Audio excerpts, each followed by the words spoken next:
Émission du 1er novembre 2023. Bienvenue à tous.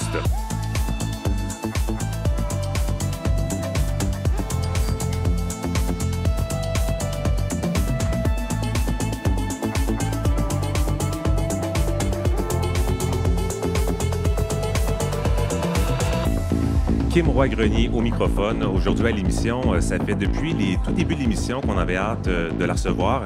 Elle pilote un gros projet de complexe communautaire LGBTQ+. Je parle de la présidente d'Espace LGBTQ+, Catherine Lavarenne. Bonsoir. Bon, ouais, on a-tu entendu votre bonsoir? Bonsoir. Ah, voilà. Quel pronom utilisez-vous? Elle et les accords féminins. Et qu'est-ce que ça veut dire pour vous faire partie de la communauté? Faire partie de la communauté, pour moi, ça veut surtout dire de la solidarité et avoir des liens authentiques et profonds. Vous êtes aussi autrice de romans et de nouvelles. Je mentionne entre autres Quelques lieux de Constance, publié chez Héliotrope. Qu'est-ce qui vous a amené vers la littérature? En fait, je pense que ce serait plus que ce qui m'a amené vers la politique, parce que la littérature, ça a toujours fait partie, depuis que je suis petite, j'écris, je veux écrire. Les histoires, je pense que c'est ce qu'on fait dans la vie. On raconte nos histoires, on raconte des histoires, puis on comprend des histoires. Puis revenir à la communauté, ce que c'est la communauté, c'est un partage de nos histoires et puis de la vérité qu'on se partage comme ça. Donc, pour moi, écrire, c'est intimement lié à peu près à tout ce que je fais. Et puis, j'ai trouvé un peu un équilibre entre ça et puis mettre mes histoires et les histoires au profit du travail politique qu'on peut faire pour avoir un meilleur monde. Merci, on se reparle dans quelques instants. On va aller faire un tour aussi du côté de l'Ontario. Franco-Queer a lancé une vaste consultation auprès des francophones LGBTQ+ de la province. Le directeur général Arnaud Baudry sera avec nous pour nous parler des objectifs de cette campagne. Et en littérature, Kamala Macrel est avec nous. Bonsoir, Kama. Bonsoir. Tu as choisi de nous parler de l'œuvre de Billy Ray Belcourt. J'étais très content parce que, je connais le nom, mais je n'ai pas lu de ses livres. Qu'est-ce qui t'a motivé à le choisir pour cette semaine? Déjà, il y a son nouveau livre en traduction, forcément, parce qu'il est écrit en anglais, Histoire de mon corps bref, qui vient d'être publié. Donc, je me suis dit que ce serait une bonne occasion de parler de tout son corpus, surtout que ça a été traduit en français. Et je pense que dans un moment présent, c'est important de parler de l'intersection entre l'autochtonie et la queeritude. Alors, ce sera en fin d'émission. Merci d'être avec nous. Moi, c'est Kim Roy-Grenier. Je suis journaliste homosexuel et non-binaire. J'utilise le pronom « il », sauf quand je suis maquillée où je laisse le choix entre « il » ou « elle ». Ce soir, sur scène, j'ai osé le col roulé parce que je suis un grand frileux et que la baisse des températures des derniers jours m'a rentré dedans. Et puis aussi parce que le seul col roulé que j'ai est de cette couleur qui s'harmonise très bien avec mon vernis de mon costume d'Halloween, qui est d'un rouge éclatant. Le choix s'est imposé. Alors, nous sommes en direct du bar Le Normandie dans le village à Montréal. C'est parti pour tous.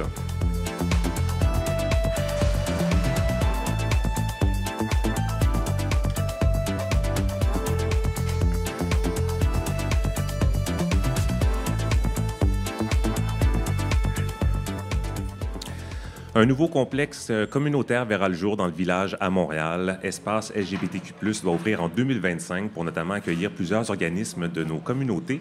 C'est un projet qui est dans l'air depuis de nombreuses années et finalement, l'achat d'un immeuble plus tôt cet automne trace la voie à son ouverture. On en discute avec la présidente d'Espace LGBTQ+, Catherine Lavarenne. Rebonsoir. Bonsoir. Alors, à quoi ça va ressembler ce futur 929 Sainte-Catherine-S une fois que ça va être ouvert? Qu'est-ce qu'on va pouvoir y faire et retrouver? On va d'abord y retrouver surtout des organismes communautaires, comme tu le disais tout à l'heure, et de différents types d'organismes. Donc, des organismes qui offrent des services à la communauté, des organismes qui font de la défense de droits, des organismes culturels qui font de l'événementiel. On va y retrouver une salle, justement, où est-ce qu'il va pouvoir y avoir des réunions, des activités, des événements, que ce soit autant des projections de films que des rencontres d'organisations politiques. Il va pouvoir y avoir des conférences. Quoi d'autre qu'il va y avoir? Il reste encore beaucoup de choses à déterminer parce que là, on a acheté la bâtisse, on va la rénover, tout est à faire à l'intérieur. Donc, avant tout ça, il va y avoir des consultations auprès de nos membres pour savoir plus précisément là, comment est-ce qu'on organise cet espace-là pour qu'il soit le plus accessible possible. Le but, c'est de rendre les espaces accessibles et abordables pour nos organismes et de donner un lieu aussi où est-ce que les gens peuvent mutualiser des services, créer du lien, travailler ensemble aussi, puis se tenir au courant là, des réalités qu'on vit sur le terrain pour s'organiser ensemble. C'est un gros espace que vous avez pu acheter? Oui, c'est 16 000 pieds carrés. Donc, sur plusieurs étages, là. Sur 2 étages, et puis dans les plans prévus, il va y avoir une mezzanine avec d'autres bureaux, un espace aussi multifonction et puis une terrasse. C'est quoi l'importance d'un tel lieu? Ça vient répondre à des besoins? Oui, bien, en fait, les besoins ont été vraiment bien déterminés. Comme on disait tout à l'heure, il y avait beaucoup, ça fait plusieurs années que le projet est en cours. Des espaces comme ça où il y a plusieurs regroupements soit d'organismes ou de groupes communautaires, disons, là, qui ne sont pas nécessairement enregistrés. Il y en a depuis les années 70. Il y en a eu, il y a eu à un moment donné l'école des femmes, il y a eu l'école Guilford, pardon, il y a eu des projets aussi comme le Carrefour Arc-en-Ciel dont les gens ont parlé. Mais c'est la première fois, donc, qu'on arrive à concrétiser. Et puis, là, ça fait... je pense que Espace LGBTQ+, a été enregistré en 2021, mais on a consulté, donc, avant ça, pas nous, pas Espace LGBTQ+, mais il y a eu plusieurs rapports qui ont été émis, notamment un sur les besoins locatifs des organismes communautaires qui identifiait vraiment la création d'un complexe comme la réponse à plusieurs problèmes qui étaient nommés. Ça, c'est un rapport fait par le Conseil québécois LGBT? Oui, c'est ça. C'est un rapport qui avait été fait par le Conseil québécois LGBT. Il y a eu aussi une ethnographie du village qui a été faite par la SDC du village. La Ville avait fait une consultation aussi pour les besoins des personnes LGBT qui avaient... en fait, l'ethnographie du village avait aussi révélé que le village est un lieu qui n'est pas nécessairement inclusif pour certaines des populations LGBT, notamment les personnes trans. Les femmes n'ont pas de lieu dans le village non plus. Les jeunes ont peu d'espace aussi. Il y a l'astérisque qui existe. Donc, on a quand même quelques lieux. Mais oui, c'est un besoin qu'on ressent là, de prendre une place là, qui pourrait être un peu à la fois un refuge, une porte d'entrée, puis ouvert aux différentes réalités LGBTQ+, aussi, qui se sentent peu représentées dans le village. Donc, dans ce rapport-là de 2020, il y avait aussi, entre autres, des données sur le financement, ou plutôt la part que chaque organisme doit consacrer au logement. Et ça, il y avait un enjeu particulier parce que les dépenses en logement ne sont pas admissibles pour certaines subventions, c'est ça? Oui, en fait, les organismes fonctionnent avec ce qu'on appelle le financement d'abord à la mission, qui couvre les frais de base de l'organisme, mais ce financement-là est très inadéquat et insuffisant pour la plupart des organismes au Québec, là, pas seulement les organismes LGBTQ+. Par contre, comme les organismes LGBTQ+, se sont développés plus tard que les autres, notamment pour des questions d'homophobie et de transphobie, là, où est-ce que quand les autres organismes s'organisaient et allaient chercher du financement privé ou avec des fondations, mais ça a été beaucoup plus long là, pour les organismes de nos communautés pour accéder à ce type de financement-là. Donc maintenant, comme tous les organismes, on fonctionne beaucoup par projet. Les financements par projet ne couvrent pas les frais de location d'espace. Et dans le cas des organismes communautaires LGBT, c'est cette part-là qui est beaucoup, beaucoup plus grande, jusqu'à 65 % du financement des organismes qui vient du financement à projet. Donc, payer les frais de loyer, surtout dans l'économie qu'on a présentement où est-ce que les loyers sont extrêmement élevés, mais ça fait qu'un complexe communautaire comme ça va permettre aux organismes de vraiment dédier leurs ressources à leur mission, plutôt qu'à de devoir non seulement payer de plus en plus cher, mais aussi vivre une précarité puis un risque de se faire évincer. Puis bon, ça, c'est vraiment les avantages qu'on voit directement là, pour le local lui-même. Mais après, il y a tout ce qui vient avec le fait d'être ensemble entre organismes. Par exemple, ce financement à projet-là, ce mode de financement-là qui est décrié par le milieu communautaire en général, mais on est un peu obligé de passer par là, ça fait un grand roulement de personnel aussi. Ça fait que d'une année à l'autre, tu peux avoir un organisme qui, une année, va avoir 3 employés, une autre année, il va y en avoir 5 ou 6. Mais un espace comme Espace LGBTQ+, ça peut permettre à des organismes de dire, on peut avoir, par exemple, des employés qui vont louer des espaces de coworking, puis une année, ça va être tel organisme. Puis ça brise l'isolement aussi. Là. Ça fait qu'on peut savoir un peu comment ça se passe dans les autres organismes, et puis s'entraider, puis se partager nos bonnes pratiques aussi. Il y a vraiment tout un éventail là, d'avantages à travailler ensemble comme ça. Là. On en a parlé un peu. Il y a eu plusieurs idées, plusieurs moutures du projet au fil des décennies. Qu'est-ce qui a fait la différence cette fois-ci pour que ça franchissent cette étape cruciale d'acheter un immeuble? Je pense qu'il y a vraiment plusieurs facteurs qui ont fait ça. Ce que L'espace LGBTQ+ a fait au moment de sa fondation, l'organisme a été fondé par un regroupement d'organismes communautaires, mais le premier CA qui a été élu est allé chercher beaucoup d'expertise extérieure au milieu communautaire. Puis, pour le meilleur et pour le pire, bien, ça a amené un peu un changement de rythme puis un changement de vocabulaire aussi qui fait que, plutôt que de passer beaucoup de temps... moi, je travaille dans le milieu communautaire, donc c'est vraiment pas une critique que je fais. On passe beaucoup de temps à réfléchir à comment...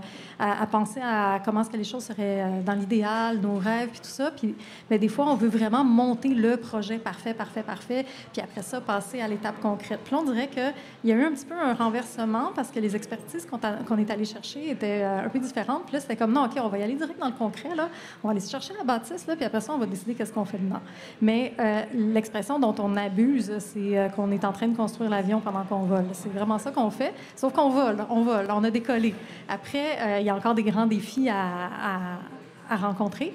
Mais ça, c'est un des facteurs. Mais je dis aussi qu'on sent vraiment qu'on est dans un contexte où il y a justement une volonté politique. Il y a une ouverture aussi, notamment des fondations qui réalisent enfin que le milieu LGBT, c'est une grande lacune. Le pourcentage de financement qu'elles accordent à des projets LGBTQ+, est vraiment très petit. Donc là, on voit un peu une envie de soutenir les projets, mais de bien les soutenir aussi, de soutenir des projets d'une façon pérenne et non juste d'aller lancer de l'argent en dictant des critères qui ne correspondent pas vraiment aux besoins des populations. Puis on sent aussi, c'est ça, volonté politique, beaucoup de la ville, besoin de revitalisation dans le village aussi, puis pas seulement quand on parle de revitalisation, on ne parle pas nécessairement de revitalisation commerciale, mais de rappeler que c'est un milieu de vie, c'est un milieu aussi de destination pour des personnes LGBTQ+, de l'extérieur de Montréal qui cherchent un point d'entrée dans la ville. Donc, on dirait qu'il y a un peu une conjoncture d'éléments qui font qu'on a pu franchir cette étape-là, comme tu dis, qui est cruciale, mais qui n'est pas définitive. Là, on a la bâtisse, mais on a encore vraiment des gros défis d'ici. Mais c'est ça. Un de ces défis, c'est le financement. Jusqu'à maintenant, comment il est financé, ce projet-là? On a eu un don de la ville pour nous soutenir, mais pour l'instant, le financement principal vient d'investissements de deux investissements majeurs. Donc, un de l'initiative immobilière communautaire du Grand Montréal et puis l'autre de la Fédération des GRT. L'association de GRT, la GRT, pardon. Et puis, ces deux entités-là ont consenti un prêt pour qu'on puisse acheter la bâtisse. Oui, parce qu'on ne voulait pas donner là, la bâtisse. Non, on aimerait ça, mais là, on est toujours très disponible à recevoir de l'argent pour qu'on puisse se le faire donner par d'autres personnes. Donc, on va travailler là, cette année beaucoup au financement, justement, pour aller chercher le plus de dons possible ou de façons de financer la bâtisse pour que l'hypothèque soit le moins élevée possible. Plus globalement, là, on en a glissé un mot sur l'impact que ce projet pourrait avoir sur le village en tant que tel, un quartier qui a besoin de revitalisation. Qu'est-ce que ça va pouvoir avoir comme répercussion sur l'ensemble du village? Bien, tout à l'heure, j'ai un peu parlé du fait qu'on cherche vraiment à ce que ce soit un endroit qui puisse inspirer pour une réelle inclusivité. C'est pour l'instant, même Espace LGBTQ+, on est un organisme qui a très forte majorité blanc, très forte majorité personnes cis, très peu de femmes aussi, ce qui, moi, m'avait amené aussi à me présenter à la présidence parce que je me suis dit que, si on veut de la visibilité lesbienne, bien, il faut prendre cette place-là, il faut s'investir, mais ça reste que après ces questions-là, si on critique le village pour son manque d'inclusivité, bien, c'est sûr qu'il faut qu'on réfléchisse, nous, à l'interne aussi, à comment rendre notre propre organisme réellement accueillant, puis pas seulement en plaçant des organismes là, dans les organismes déjà auxquels on pense pour venir dans l'espace. C'est sûr qu'on va chercher une diversité de populations qui sont desservies par ces organismes-là, mais ça, c'est pas suffisant. Il faut aussi qu'on réfléchisse à nos propres modes de fonctionnement interne pour nous assurer qu'on a une pratique décoloniale, par exemple, pour nous assurer que c'est pas juste de la théorie, mais que dans la pratique aussi, dans les partenaires qui sont présents dans l'immeuble, que nos façons de faire respectent vraiment, on pense à nos angles morts, par exemple. Ça rejoint un peu les conclusions de l'étude du village, l'étude ethnographique. Oui, ça s'inspire de ça, cette mouvance-là. C'est ça. Fait qu'en se disant que nous, en faisant déjà à l'interne, en essayant de mettre en pratique ce qu'on veut prêcher, bien, on veut être un peu, déjà dans le village, un peu une inspiration pour que les gens puissent se sentir à l'aise d'y venir, pour changer un peu cette démographie-là. Puis ensuite, bien, au-delà des populations LGBTQ+, le village, bien, quand on parle de le revitaliser, moi, j'aime le mot que la vitalité dedans. Puis la vitalité, bien, c'est prendre soin des personnes en vie qui y sont, notamment les personnes qui sont sans domicile, les personnes qui ont des habitudes de consommation, de toxicomanie. Puis les besoins sont vraiment, vraiment là. Puis je préfère parler des besoins que des problèmes que ça cause, parce que oui, on sait qu'il y a de la cohabitation qui est difficile, notamment avec certains commerçants qui sont aussi en droit là, de ne pas être perturbés dans leurs activités. Mais on sait que tout ça, c'est des symptômes d'un problème beaucoup plus profond. Fait qu'on veut participer ou même initier des conversations sur comment est-ce que, justement, on peut s'insérer et s'inscrire dans cet écosystème-là en étant une force positive, en étant une inspiration, puis en mettant l'épaule à la roue avec tout le monde, t'sais, tout en respectant notre mission de base qui est pour les populations LGBTQ+. Mais notamment, c'est pas des vases clos là, dans le sens où les situations d'itinérance, les populations en situation d'itinérance, bien, les personnes LGBTQ+ sont surreprésentées. Fait que c'est quelque chose que dans nos communautés, on connaît très, très bien aussi. Même chose avec la toxicomanie. Fait que tout ça, c'est des symptômes là. Il y a plusieurs dimensions sur lesquelles le projet va pouvoir avoir des répercussions. Oui, c'est ça. Puis concrètement, comment ça va se faire? Bien, je dirais que ça commencera par, justement, dans les prochains mois, prochaines années, discuter avec les personnes qui sont déjà là, les autres organismes qui touchent à différentes populations, les commerçants autour, s'assurer que notre arrivée se fait dans le respect, puis en même temps, bien, demander... rappeler que c'est aussi ça, le village. Ce n'est pas juste un lieu de commerce et de party, c'est aussi un milieu de vie. Là. Ma dernière question, non la moindre, vous en avez glissé un tout petit mot. Il y a des enjeux éthiques particuliers dans un contexte colonial ou postcolonial. Ça veut dire quoi pour un projet comme le vôtre de devenir propriétaire, alors que vous souhaitez, entre autres, travailler de collaboration avec les Premières Nations, et pourtant, ils ont été dépouillés de leurs terres.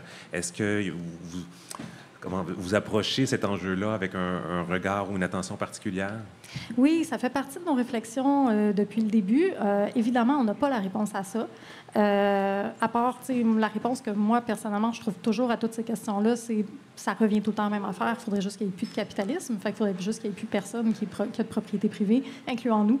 Mais ça prendrait d'avoir comme accès à des services de base pour tout le monde et du logement pour tout le monde. Fait qu'on n'est vraiment pas rendu là. Donc, mais je pense que c'est de toujours garder en conscience que ce qu'on fait, on le fait à partir d'une position de privilège aussi. Et puis, de travailler justement à créer des liens avec les communautés des Premières Nations, les personnes Two-Spirit. Le milieu LGBT est très, très divisé. On commence à tranquillement réfléchir comment est-ce qu'on fait ça convenablement. Puis les réponses, moi, en tant que personne blanche, je les ai pas, mais je sais que le travail, déjà, c'est d'aller chercher de l'argent, du financement pour rémunérer les personnes qui vont nous accompagner là-dedans, et puis pour s'assurer se rappeler que ça va être à long terme, ça va se faire lentement, puis qu'à partir du moment où, si nous, on arrive à notre objectif, où est-ce que nous, on est bien, on a notre beau complexe communautaire, de toujours se rappeler justement les privilèges qui nous ont permis d'arriver là, puis que c'est tout le temps juste un début. C'est qu'on ouvre une voie, puis qu'un coup que la voie est ouverte, il faut penser à ceux qui n'ont pas pu rentrer dans cette voie-là avec nous, puis il faut se tasser pour laisser ces personnes-là rentrer avec nous. Fait que comment ça se fait concrètement? Si j'avais la réponse, ça serait tellement le fun. Mais pour l'instant, la réponse, c'est garder conscience, réfléchir à nos angles morts, garder la volonté de travailler toujours pour le bien collectif, puis surtout le bien collectif des personnes qui ne peuvent pas être assis à table avec nous présentement. Si vous avez la réponse, je pense qu'il y a beaucoup de personnes qui vous appelleraient aussi pour l'avoir. Alors, Catherine Lavarenne, présidente d'Espace LGBTQ+, un projet de longue haleine, et on va suivre les développements. Si jamais il y a des étapes importantes en vue, vous reviendrez. Ça va nous faire plaisir de vous recevoir à nouveau. Merci. Merci beaucoup pour l'invitation. C'est la première édition francophone de convention de drague. Merci. Alors, il y avait du monde de chaque côté du long tapis rose au lancement des premiers rendez-vous de la drague samedi le 28 octobre. C'est notre invité de la semaine dernière, la co-hôtesse de l'événement, Michel Dorion, qui a eu l'honneur de couper le ruban d'ouverture après le défilé. Vous pouvez d'ailleurs voir des photos, des vidéos de ce tapis rose sur nos comptes Facebook, Instagram et TikTok.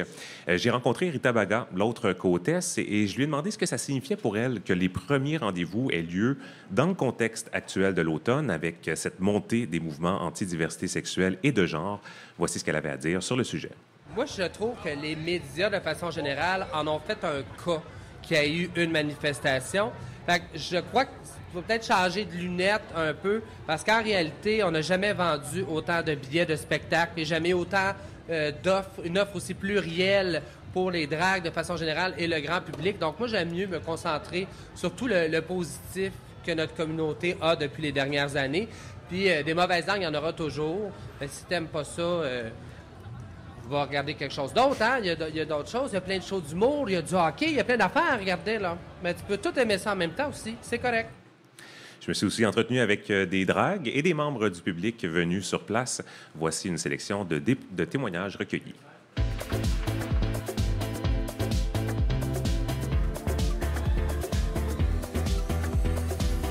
Mon nom, c'est Chouchoune. Je pense aussi que c'est une réponse qui est forte et valide envers les différents détracteurs qu'on a vus sortir dans les médias dans la dernière année. Sans dire que c'est un pied de nez nécessairement, je pense que c'est au moins un événement qui permet de continuer la démocratisation, puis aussi aux gens de se rapprocher puis de comprendre. Puis plus ils comprennent, moins ils s'opposent.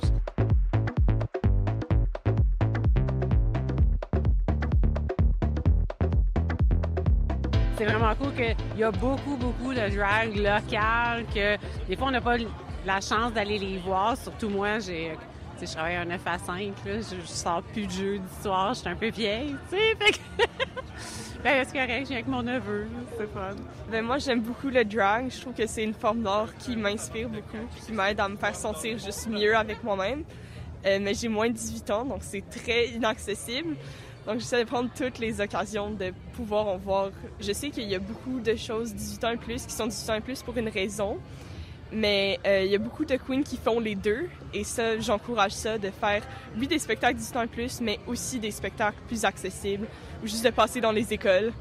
On va faire comme dans le temps, moi, je dis encore, je suis vieille, là, mais dans mon temps, il y avait des 14, 17, des soirées qui étaient... C'était des soirées que les jeunes pouvaient aller dans des bars qui fermaient, mettons, de, 7 à 11 heures. Puis là, à 11 heures, ça fermait. Puis là, c'était le vrai bar qui commençait. Des choses comme ça que, ça pourrait être fait que dans des bars, mettons, cocktails, ils font des soirées, c'est ça, un peu plus teen-friendly.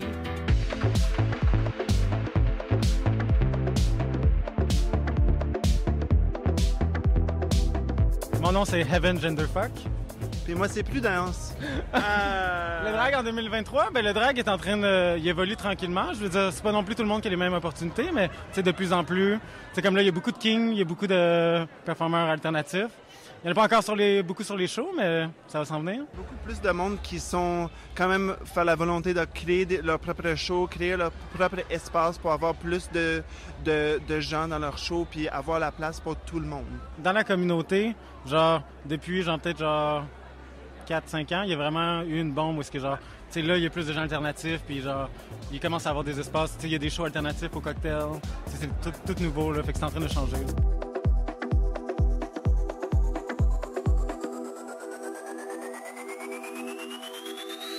Alors moi c'est Arsenix, du coup de Paris. Je suis perruqué dans la vie et je travaille avec les queens la plupart du temps, voilà. Alors c'est assez fou parce que Rita m'a proposé de venir ici et je rêvais de venir au Canada depuis des années. Vraiment depuis des années, j'adore les Canadiens. Tous ceux que j'ai rencontrés, ils étaient d'une gentillesse folle, rare même. C'est vrai qu'en France on a une sacrée réputation, mais du coup les Canadiens pour le coup ils sont vraiment adorables.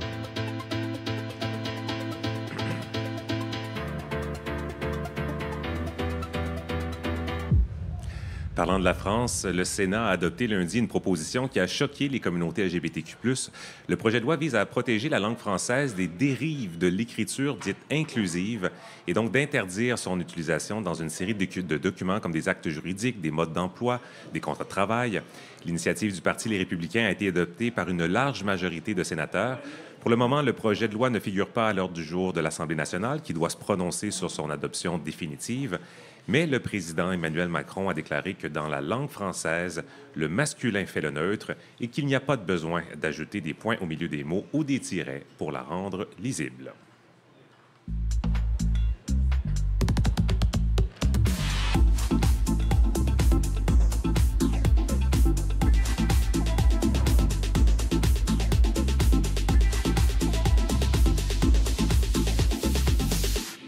Restons dans la francophonie, mais cette fois en Ontario. Franco-Queer, l'association des francophones LGBTQ+, a lancé une vaste campagne de consultation auprès des membres de nos communautés pour mieux connaître les obstacles à des services inclusifs. On en discute avec le directeur général de Franco-Queer, Arnaud Baudry. Bonsoir. Bonsoir. Quels sont vos pronoms? Mes pronoms sont il, lui, à corpulent. Et qu'est-ce que ça veut dire pour vous de faire partie de la communauté LGBTQ+. Bon, faire partie de la communauté, pour moi, ça fait partie de ma vie, c'est ma famille choisie, c'est-à-dire se sentir entouré et inclus. Et revenons donc sur cette campagne qui a commencé la semaine dernière. C'est quoi l'objectif final là, après toutes ces semaines de consultation que vous allez mener? Alors, l'objectif, c'est d'accompagner les organisations franco-ontariennes dans leur pratique, de manière à ce qu'elles offrent des services plus inclusifs envers notre communauté de LGBTQIA+, francophones en Ontario. Donc là, on est en train d'organiser une série de consultations communautaires par groupe identitaire. On a commencé le 24 octobre avec les personnes aînées, ensuite les jeunes. Là, demain, on a un groupe avec personnes autochtones, noires et racisées. Ensuite, un groupe qui va cibler spécifiquement les personnes qui vivent dans des milieux ruraux. Puis les parents et les personnes tutrices d'enfants ou de jeunes qui font partie de la communauté LGBTQ+. Ensuite, la diversité de genre. Et puis, on terminera avec 2 grandes consultations provinciales. Une pour le nord de l'Ontario et une autre pour le sud. Donc tout ça, ça va s'étendre jusqu'au 3 novembre. Alors, une consultation là, assez large. Vous cherchez à savoir quels sont les enjeux prioritaires pour les communautés. Je sais que ça fait juste commencer, mais vous avez déjà eu là, 2 ou 3 séances la semaine dernière. Est-ce qu'il y a déjà des enjeux qui ont été identifiés ou qui ressortent plus que d'autres? Clairement, là, il y a des actualités liées aux enjeux concernant les jeunes. Donc ça, c'est des enjeux auxquels on est déjà exposé à travers notre programme jeunesse. Clairement, là, on vise à contribuer à créer des milieux inclusifs dans les écoles et puis tous les milieux communautaires qui accueillent les jeunes. On travaille aussi auprès des personnes nouvellement arrivées. Donc il y a des enjeux particuliers pour les demandeurs d'asile, les réfugiés, en particulier par rapport à l'accès au logement, à l'emploi, à l'éducation. Il y a beaucoup de barrières systémiques. Et puis, pour des personnes qui quittent leur pays, où elles sont, pour certaines d'entre elles, à risque de mort, littéralement, elles arrivent ici avec des nouveaux enjeux, des nouvelles barrières, incluant le racisme systémique et puis les autres enjeux que je viens de nommer. Et puis pour les aînés, il y a vraiment un manque de services et puis des enjeux par rapport au retour dans le placard pour les personnes aînées et d'avoir accès à des services réellement actifs et qui prennent en compte leur historique et leurs conditions de vie actuelles. Vous avez parlé tout à l'heure que ces consultations ont lieu dans un contexte particulier, là, celui de l'automne qu'on connaît. En Ontario, on en est où pour l'éducation à la sexualité et à la diversité de genre dans les écoles? Bon, il y a du travail à faire, clairement.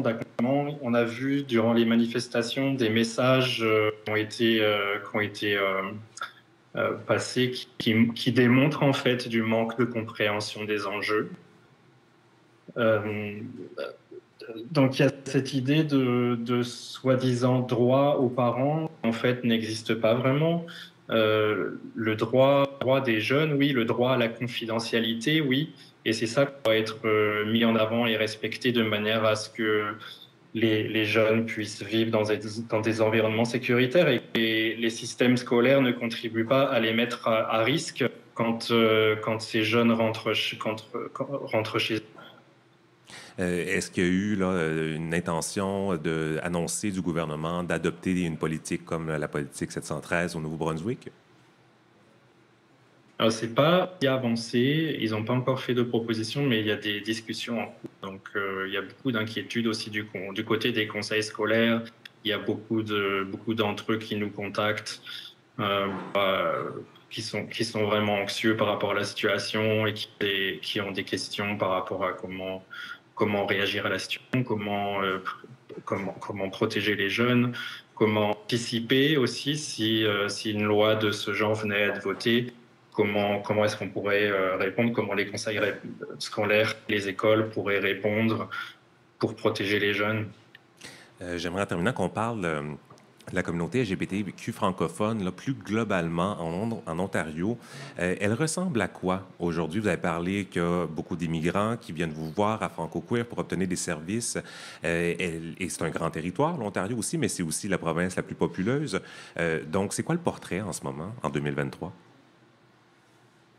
Oui, alors en fait, un des objectifs du projet vise justement à créer une cartographie de la communauté queer et trans francophone en Ontario. Là, on a une bonne visibilité de ce qui se passe dans la région de Toronto parce qu'on est très présent. Franco-Queer a été créé à Toronto. Donc là, on a une base ici, on est impliqué. Notre communauté francophone ici est hyper diversifiée. Elle représente toute la diversité de la francophonie. C'est une communauté qui est hyper riche avec des profils très variés, des expériences de vie qui apportent beaucoup à la communauté. Donc, ce qu'on cherche donc, à travers le projet, c'est vraiment de créer une cartographie, de collecter, de comprendre mieux les besoins des francophones LGBTQ+, en Ontario, pour ensuite accompagner l'organisation pour offrir des services plus inclusifs. Donc, les consultations... Donc là, c'est ça, Oui. Oui. Ça se poursuit jusqu'à la fin novembre, c'est ça? Ça se poursuit jusqu'à la fin novembre. Et puis, on va lancer un sondage en ligne également. Donc, on va inviter, en fait, à diffuser le plus largement possible le sondage parce qu'on veut vraiment capturer le plus possible les expériences de vie à travers la province. Et on aura aussi un sondage qui va s'adresser aux organisations. Donc là, on collecte d'un côté les expériences de vie des membres de nos communautés et de l'autre côté, on va capturer aussi les besoins des organisations. Et notre travail de recherche, on va le synthétiser et développer des supports, des outils de formation pour soutenir les organisations et les communautés.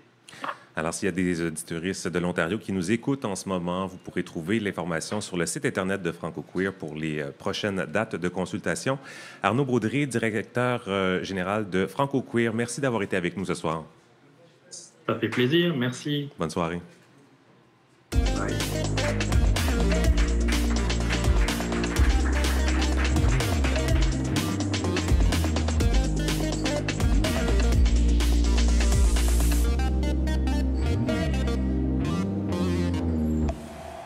Rebonsoir, Camar. Rebonsoir. Alors, pour parler de littérature, ce soir, on parle de Billy Ray Belcourt. Qui est-il? Qui est Billy Ray Belcourt? Alors, Billy Ray Belcourt est un auteur, poète, aussi maintenant prof de création littéraire qui est à l'université de UBC, University of British Columbia. Mais il écrit donc de la communauté de Driftpile dans l'Alberta. Donc, personne autochtone qui a grandi sur les réserves. Et ensuite, il a fait des études littéraires. Et on a découvert le milieu littéraire et surtout le milieu littéraire anglophone avant qu'il soit traduit a découvert Billy Ray Belcourt en 2017-2018.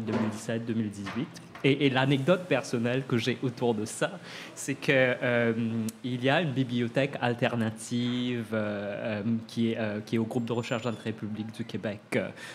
C'est une bibliothèque de zines, etc. Et je parlais beaucoup avec la bibliothécaire qui travaillait à temps partiel, où on s'échangeait toujours de la poésie. Et je me rappelle en 2017, elle m'a donné le premier recueil de Billy Ray Belcourt en me disant « Personne ne connaît cet auteur autochtone, mais il parle de la décolonialité, sa poésie est vraiment géniale, il faut que tu le lises. » Donc son premier recueil était publié en fait d'une petite maison d'édition dans l'Alberta, Frontenac. Et par la suite, genre quelques mois plus tard, Billy Ray Belcourt était partout parce que, entre autres, il a gagné le prix Griffin. En fait, le prix Griffin, c'est le plus grand prix, c'est un des plus grands prix littéraires qu'il y a dans le Canada. Anglophone. Déjà, anglophone, ouais. C'est qu'avant, c'était un prix, donc ça a récompensé le meilleur recueil de poésie publié canadien, et ensuite un meilleur recueil de poésie à l'international. Maintenant, le tout a été combiné. Maintenant, en fait, c'est le plus grand prix littéraire au monde de poésie. Et Billy Ray Belcourt avait gagné ce prix.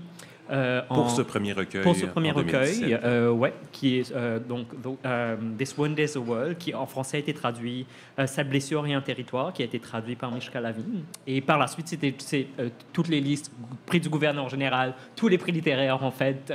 Et en fait, ce qui s'était passé, c'était aussi le premier moment, du moins dans le Canada, même dans le Canada anglophone, où il y avait un auteur queer et autochtone, tu sais, il avait à peine 24 ans en plus, qui vraiment ont parlé de cette intersection entre la queeritude et l'autochtonie. Donc, il a d'abord publié ce recueil qui a été traduit donc, chez Triptyque dans leur collection queer par Mishka Lavigne, Sa blessure et un territoire. Est-ce que ça a pris du temps avant que les traductions soient disponibles? Ça s'est fait assez vite. Je pense que Triptyque Pierre-Luc Landry, qui était directeur de la collection queer de Triptyque à l'époque, était vraiment... je pense qu'il avait un peu l'oreille pour savoir ce qui se passait. Et lui, tout de suite, était genre, OK, il faut qu'on le traduise. Donc, il a vraiment... c'est une des personnes, je pense, qui s'est vraiment battue pour qu'on traduise Billy Ray Belcourt le plus vite possible.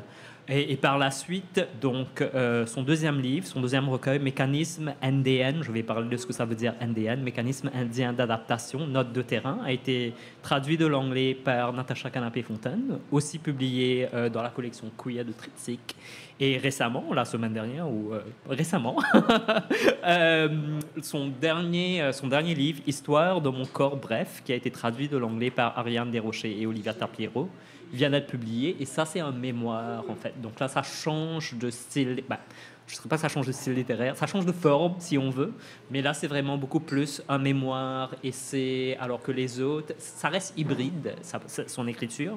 Mais les deux premiers, c'était beaucoup plus des recueils de poésie. Et justement, tu parles de la forme, de quoi ça parle aussi. On a parlé de l'autochtonie, l'identité, le queerness. Il y a des thèmes qui reviennent, évidemment, d'une œuvre à l'autre. Absolument. Déjà, Billy Ray Belcourt parle de ce que ça veut dire être NDN, c'est comme ça que ça a été traduit en français. En anglais, on dit Indian, donc c'est les lettres NDN qui, quand on les prononce, font Indian ou Indien, quand on les prononce, dans ce sens-là. Et ça, c'est une réclamation d'une nouvelle génération d'Autochtones, d'artistes autochtones, surtout des personnes LGBTQ+, autochtones. En fait, NDN, en anglais, ça veut aussi dire Not Dead Native, donc autochtone... pas encore morte. C'est autochtone encore en vie. Ou autochtone vivante. Ouais. Et Billy Ray Belcourt, en fait, parle de ça parce que fondamentalement, et on voit ça surtout dans Histoire de mon corps bref, une des choses qu'il établit, c'est que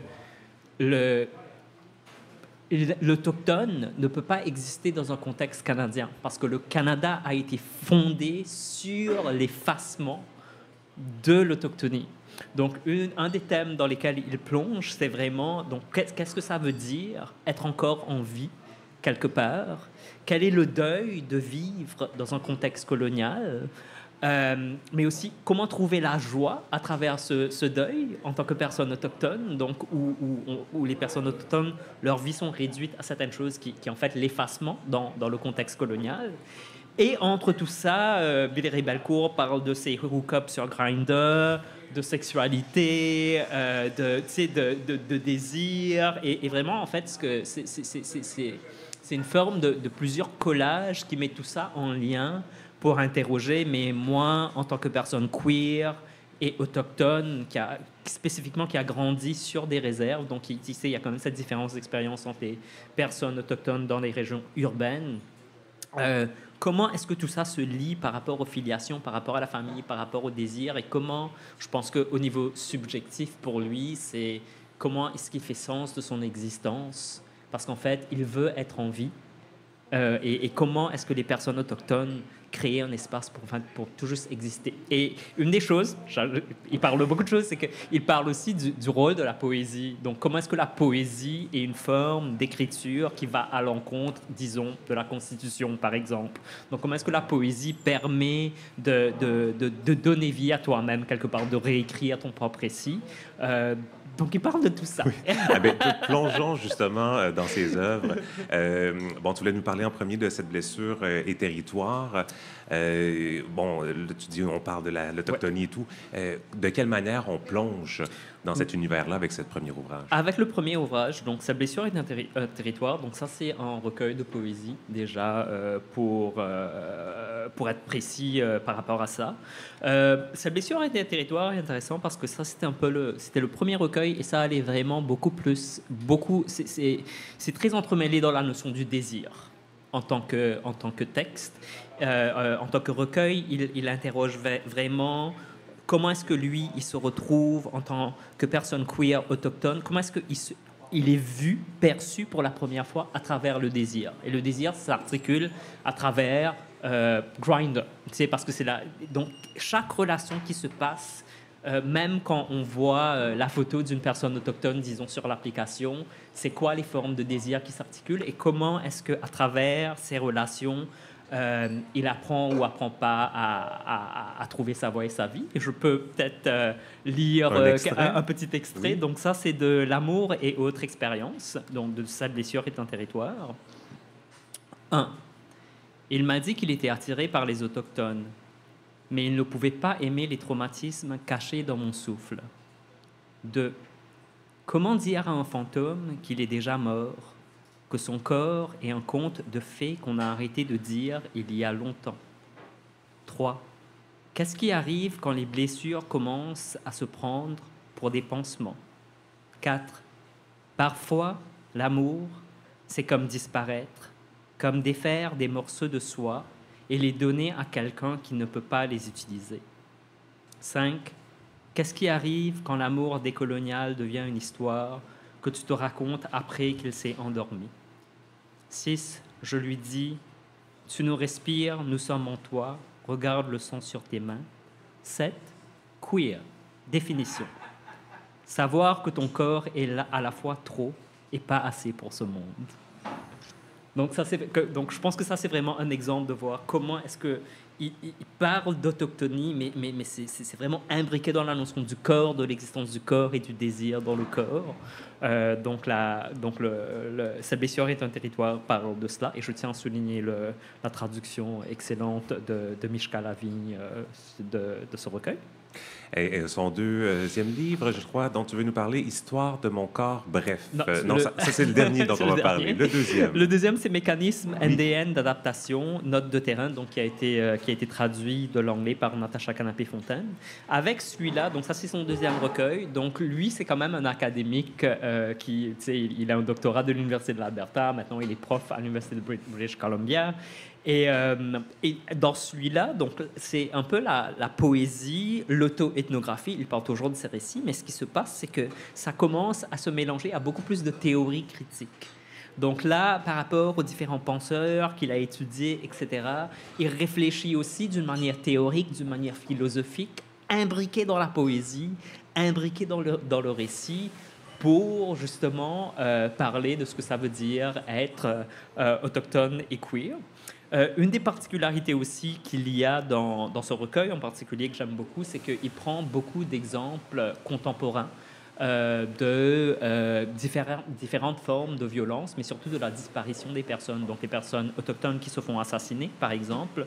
Donc, et des exemples concrets. Par exemple, le corps de Tina Fontaine a été repêché dans la rivière Rouge le 17 août 2014 9 jours après qu'elle a été vue pour la dernière fois dans un hôtel du centre-ville de Winnipeg. Donc de là, il commence avec cette anecdote et il parle du ressenti dans le corps, mais ensuite il t'offre une théorie par rapport à ça aussi. Donc, il puise un peu dans le réel, ce qui arrive dans notre société, pour ensuite amener une touche de son passé académique ou de ses connaissances académiques.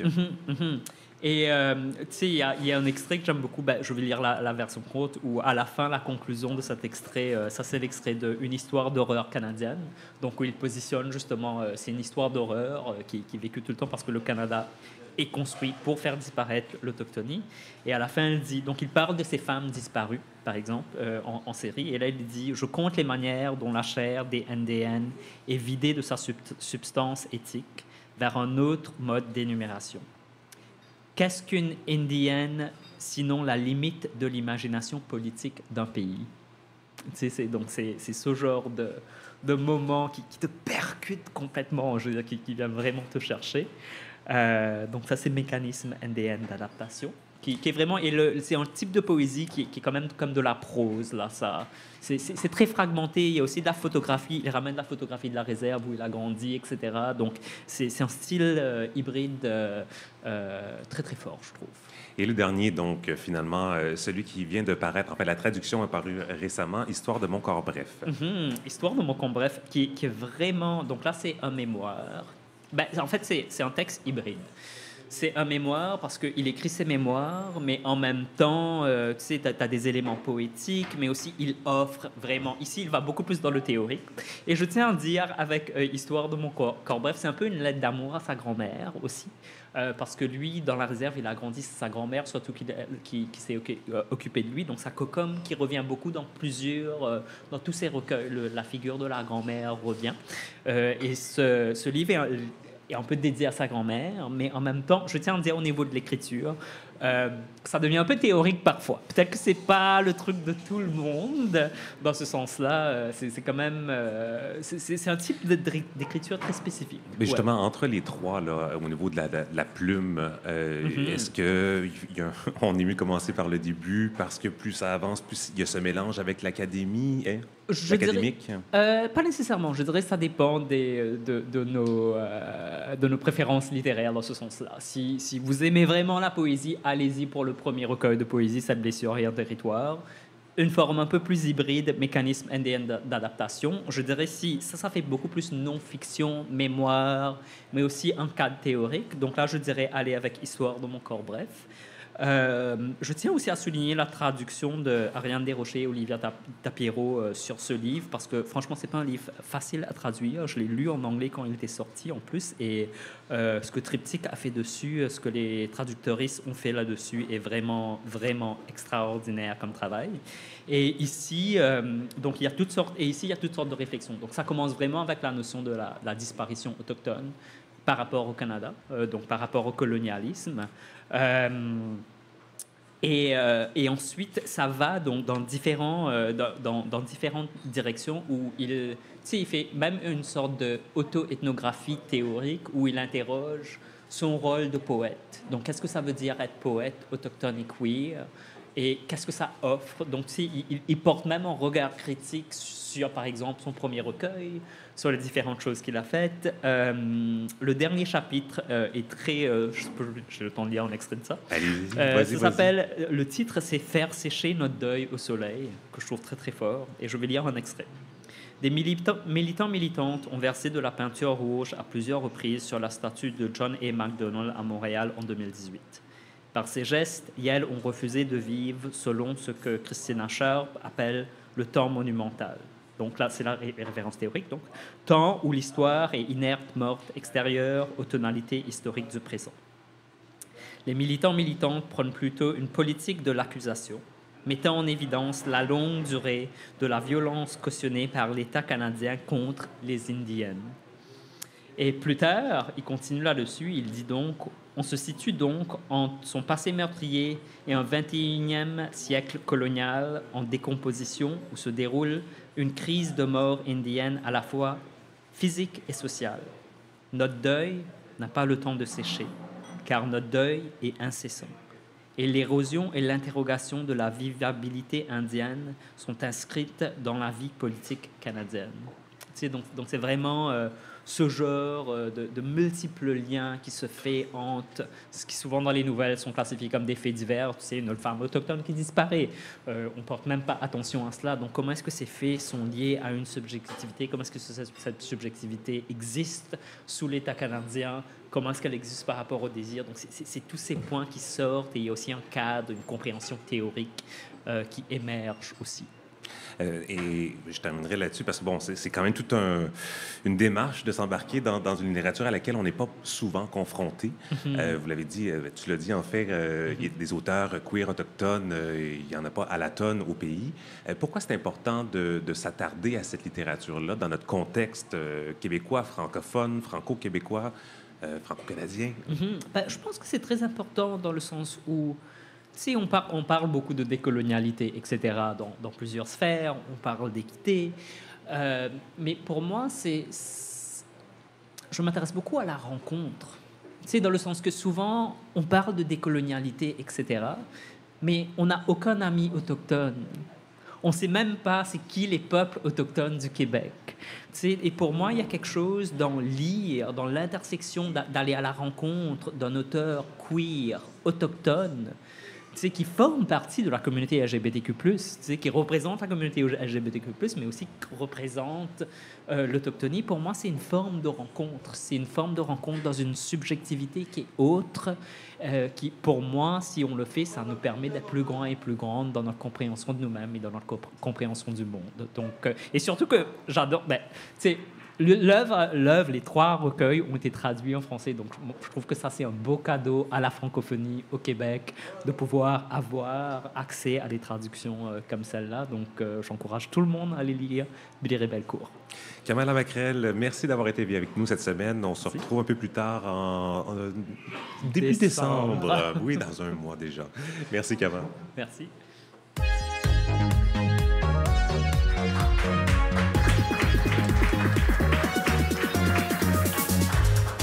C'est déjà le mot de la fin. La semaine prochaine, nous vous préparons une émission toute en culture. Le réalisateur français Nathan Ambrosioni est de passage à Montréal pour la présentation de son plus récent film, Tony en famille, au festival Cinémania. Il sera avec nous. Et puis, il y a une nouvelle étude publiée ces jours-ci qui se penche sur la représentation des personnes trans à la télé québécoise. Son autrice, Amélia Fizet, nous rejoindra en direct de Québec. Les remerciements de la semaine, notre invitée Catherine Lavarenne, présidente d'Espace LGBTQ+. Merci beaucoup d'avoir été là. Elle a dit merci. Son micro n'était pas ouvert, mais je la cite. Le directeur de Franco-Queer, Arnaud Baudry. À la culture, Kalma Lamacrel, merci. À la technique, Chante Abralian et l'interprète en langue des signes, Marie Penel. Je vous rappelle que vous êtes tous les bienvenus à venir assister à l'émission En direct au bar de Normandie. Ça commence à 19h tous les mercredis. Vous pouvez nous suivre aussi sur Instagram, Facebook, TikTok, LinkedIn, je l'ajoute. Et puis, abonnez-vous à notre infolettre. Le formulaire est disponible sur notre site internet touste.com. Ici Kim Roy-Grenier, au nom de toute l'équipe, merci d'avoir été avec nous et je vous dis à la semaine prochaine.